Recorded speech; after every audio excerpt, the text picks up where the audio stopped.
नमस्कार। प्रतियोगी परीक्षाओं की तैयारी के लिए आज के जरूरी समाचार विश्लेषण में चलिए देखते हैं दिन की सबसे बड़ी खबरें और समझते हैं कि ये एग्जाम के लिहाज से इतनी खास क्यों है। मैं हूं आदित्य, आपका एआई एग्जाम एनालिस्ट। मेरा काम आसान है, खबरों को एक स्ट्रक्चर्ड डेटा पर आधारित और बिना किसी पक्षपात के पेश करना, ताकि तैयारी एकदम सटीक हो और हर कॉन्सेप्ट बिल्कुल साफ हो। तो आज हम क्या क्या देखने वाले हैं? पहले तो दिन की सारी बड़ी खबरों पर एक तेज नजर डालेंगे। फिर 3 खास मुद्दों पर गहराई से बात करेंगे। कोऑपरेटिव फार्मिंग, राजनीति में महिलाओं की भूमिका और अमेरिकी टैरिफ रिफंड का मामला। और हाँ, आखिर में एक रैपिड फायर फैक्ट बॉक्स भी होगा ताकि सब कुछ अच्छे से याद रहे। तो चलिए इस सबसे पहले दिन की सबसे जरूरी सुर्खियों पर एक नजर डालते हैं। हर खबर के साथ हम ये भी देखेंगे कि वो सिलेबस के किस हिस्से से जुड़ती है। अमेरिका से एक बहुत बड़ी खबर आ रही है। वहां की सेनेट में एक बिल पेश किया गया है। इसका मकसद है लगभग 17,500 बिलियन डॉलर उन कंपनियों को लौटाना जिनसे ये रकम उन टैरिफ के जरिए वसूली गई थी, जिन्हें अब सुप्रीम कोर्ट ने गैर कानूनी ठहरा दिया है। अब रुख करते हैं बिहार का। बिहार सरकार गुजरात के सफल कोऑपरेटिव फार्मिंग मॉडल को समझने के लिए अपनी टीमें भेज रही हैं। मकसद सिर्फ खेती को बेहतर बनाना नहीं, बल्कि 1997 से बंद पड़ी 2 चीनी मिलों को फिर से जान देना भी है।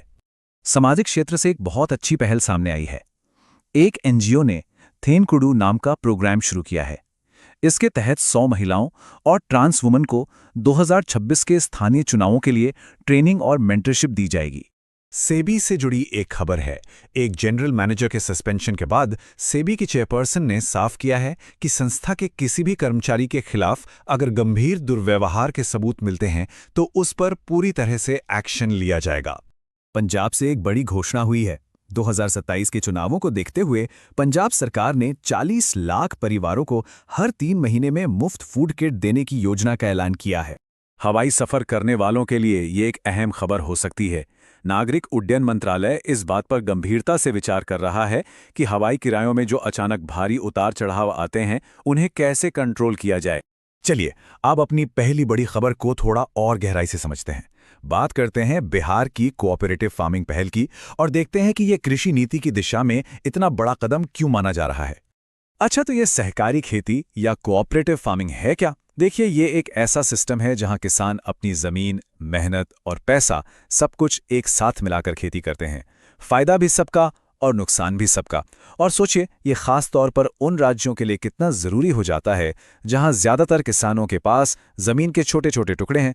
अकेले खेती करना वहां फायदे का सौदा नहीं होता। तो इस पूरी पहल को हम 3 स्टेप्स में देख सकते हैं। पहला, प्रॉब्लम क्या है? बिहार में छोटी छोटी जमीनें हैं। दूसरा, सॉल्यूशन क्या है? गुजरात का सफल मॉडल अपनाना। और तीसरा, एग्जाम के लिए इसका क्या महत्व है? ये सीधे सीधे कृषि सुधार और किसानों की आय जैसे टॉपिक से जुड़ता है। यहाँ एक बहुत ही दिलचस्प सवाल बनता है, किसी एक राज्य के सफल मॉडल को किसी दूसरे राज्य में कॉपी करने की क्या चुनौतियां हो सकती हैं और क्या फायदे हो सकते हैं, खासकर जब दोनों की सामाजिक आर्थिक परिस्थितियां अलग हों। ये मेंस के लिए एक बढ़िया सवाल है। ठीक है, अब आते अपने दूसरे डीप डाइव पर। यह राजनीति में महिलाओं के प्रतिनिधित्व से जुड़ा एक अहम मुद्दा है। इसमें हम एक ऐसी जमीनी कोशिश को देखेंगे जो इस क्षेत्र में एक बड़े असंतुलन को ठीक करने का काम कर रही है। जरा इस चार्ट को देखिए। यह साफ साफ दिखाता है कि जमीनी स्तर पर यानी लोकल बॉडीज में महिलाओं का प्रतिनिधित्व और राज्य या राष्ट्रीय स्तर पर उनके प्रतिनिधित्व में कितना बड़ा फर्क है। तो थैंकयू पहल इसी फर्क को भरने की एक सीधी कोशिश है। जैसा कि यहां बताया गया है, ये पहल पहले तो इस असमानता को पहचानती है, फिर 6 महीने के मेंटरशिप प्रोग्राम के जरिए एक ठोस समाधान देती है।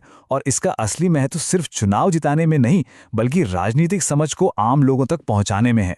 इससे ये सवाल उठता है कि थेनकुडू जैसी जमीनी पहल आरक्षण जैसे संवैधानिक प्रावधानों के साथ मिलकर महिलाओं की राजनीतिक भागीदारी को और बेहतर कैसे बना सकती है।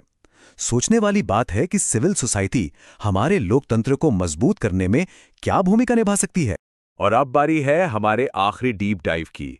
ये एक अंतर्राष्ट्रीय खबर है, लेकिन इसका आर्थिक असर बहुत बड़ा हो सकता है। इस पूरे मामले के केंद्र में है ये रकम, $175 बिलियन। ये वो पैसा है जिसे अमेरिकी सुप्रीम कोर्ट के मुताबिक गैर कानूनी तरीके से टैरिफ के रूप में वसूला गया था। देखिए, ये पूरा मामला 3 हिस्सों में सामने आया है। पहले टैरिफ लगाए गए, फिर सुप्रीम कोर्ट ने उन्हें गैरकानूनी ठहराया। और अब, जैसा कि तीसरे स्टेप में देख सकते हैं, इस पैसे को ब्याज के साथ वापस करने के लिए एक बिल लाया गया है। ये एग्जीक्यूटिव, जुडिशरी और लेजिस्लेचर के बीच शक्तियों के संतुलन का एक क्लासिक उदाहरण है। तो यहाँ सवाल ये है कि जब कोई देश एक तरफा टैरिफ लगाता है तो उसका अंतर्राष्ट्रीय व्यापार पर क्या असर होता है, और फिर जब इतना बड़ा रिफंड देना पड़े तो उस देश की आर्थिक नीति पर इसके क्या नतीजे हो सकते हैं। ये राष्ट्रीय नीति, न्यायिक समीक्षा और ग्लोबल इकोनॉमिक्स के बीच के जटिल रिश्ते को समझने में मदद करता है। और आखिर में चलिए सारे जरूरी फैक्ट्स को जल्दी से एक जगह पर देख लेते हैं ताकि वो नोट्स में शामिल किए जा सकें। तो अब फटाफट से आज के सारे जरूरी फैक्ट्स को एक जगह समेट लेते हैं। ये टेबल देखिए, थिनकुडू क्या है, मेरी रसोई योजना कहाँ की है, ये नाम, ये जगह और ये योजनाएं, इनको आज की खबरों से जोड़कर याद रखना बहुत जरूरी है ताकि एग्जाम में तुरंत क्लिक कर जाए। और जाते जाते एक सवाल, आज हमने 3 अलग अलग तरह की पहलें देखीं: सरकार की कल्याणकारी योजना, जमीनी स्तर पर राजनीतिक ट्रेनिंग और कृषि सुधार। जिस तरह से गवर्नेंस के मॉडल बदल रहे हैं और सिविल सोसाइटी ज्यादा एक्टिव हो रही है, इन तीनों में से कौन सी पहल भारत में एक बड़ा और स्थायी बदलाव लाने की सबसे ज्यादा क्षमता रखती है? इस पर जरूर सोचिएगा। आज के लिए बस इतना ही। धन्यवाद।